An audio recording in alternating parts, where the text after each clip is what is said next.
খুব সংক্ষিপ্ত।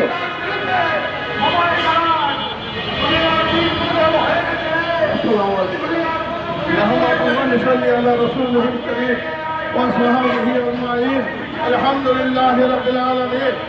সমবেত সুধীবৃন্দ, সাংবাদিকবৃন্দ, আজকে আমরা আল কুদস দিবসে এখানে উপস্থিত হয়েছি মানববন্ধনে। এটা একটি আন্তর্জাতিক দিবস। প্যালেস্টাইন যখন ফিলিস্তিন যখন ইসরায়েলের দখল করে নেয় তখন এই ফিলিস্তিনকে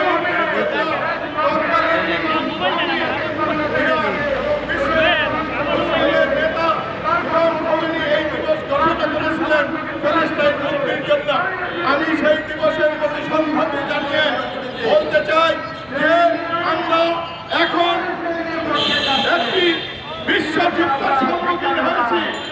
আমাদের ইরানি ভাই সেই যুদ্ধ আক্রান্ত দেশ, এই আক্রান্ত দেশের পাশে দাঁড়ানো প্রত্যেকটা মুসলমানের জন্য ফরজ, প্রত্যেকটা মুসলিম দেশের জন্য ফরজ। কেননা এই ইরানকে যদি আমেরিকা এবং ইসরায়েল দখল করতে পারে, তারপরে সৌদি আরব, তারপরে তুরস্ক, অন্যান্য মুসলিম বিশ্ব দখল করতে ইতিপূর্বে তারা ইরাক দখল করেছিল এবং লিবিয়া দখল করেছে, সিরিয়া দখল করেছে, ফিলিস্তিন দখল করেছে, আফগানিস্তান দখল করেছিল।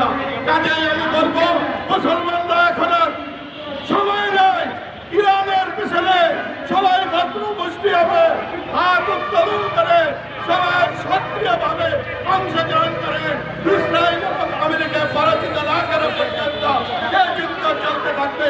বিশ্ব মুসলিম 200 কোটি মুসলমান ইরানকে সাপোর্ট করবে এবং আমেরিকা এবং ইসরায়েলের পতন অনিবার্য না হওয়া পর্যন্ত যুদ্ধ করা যাবে। মুসলিম বিশ্ব জাতিসংঘকে উপেক্ষা করে একটি বিশ্ব বাহিনী গঠন করে ইসরায়েল এবং আমেরিকার বিরুদ্ধে যুদ্ধ শুরু করে দেওয়া এখনই উচিত এবং ইসরায়েল এবং আমেরিকার পতন না হওয়া পর্যন্ত এই যুদ্ধ চালিয়ে যেতে হবে। এই দালাল আমেরিকা এবং ইসরায়েলের দালাল যারা রাজনীতিবিদ আছে তাদেরকে হুঁশিয়ার করে দিতে চাই যে মুসলমানের স্বার্থের বিরুদ্ধে আমেরিকা এবং ইসরায়েলের পক্ষে গেলে তাদেরও পতন আমেরিকার মতোই হবে, ইউরোপের মতোই হবে। আলহামদুলিল্লাহ। বন্ধুগণ, আমি আমি আমাদের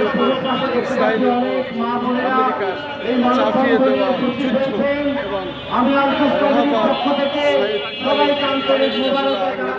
তার প্রতিবাদে প্রেস ক্লাবের সামনে হচ্ছে, সেটা প্রেস ক্লাবের সামনে।